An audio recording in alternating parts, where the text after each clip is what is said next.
Hello મિત્રો, જય દ્વારકાધીશ। 30 દિવસીય હાર્ડ ચેલેન્જની અંદર આજે હતો મારો દિવસ બીજો।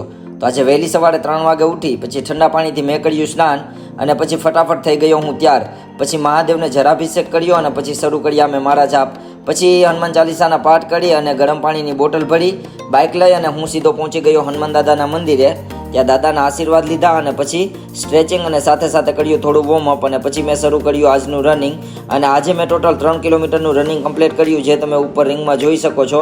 પછી અમે જીમમાં પહોંચી ગયા, દાદાને અગરબત્તી કરી અને આજે અમારે બેકની વર્કઆઉટ હતી, તો બેકની વિવિધ એક્સરસાઇઝ અમે કમ્પ્લીટ કરી અને સીધા પહોંચી ગયા ઘરે। અને ઘરે આજે નાસ્તો કરી અને પછી પહોંચી ગયા અમે સીધા શોપે। અને આજે મારા મિત્રની શોપની જાહેરાતની ખબર કરવાની હતી, તે કરી અને પછી આજે બપોરે કાઠિયાવાડી જમવાનું હતું। પછી સાંજે અમે કલાક રામધૂન કરી અને પછી આજે ભગવદ્ ગીતામાં શ્રી કૃષ્ણ કહે છે, પૂર્વ થઈ ગયેલા, વર્તમાનમાં હયાત તથા ભવિષ્યમાં થનાર સર્વભૂતોને હું જાણું છું, પરંતુ મને કોઈ પણ શ્રદ્ધા ભક્તિ વિનાનો માણસ નથી જાણી શકતો।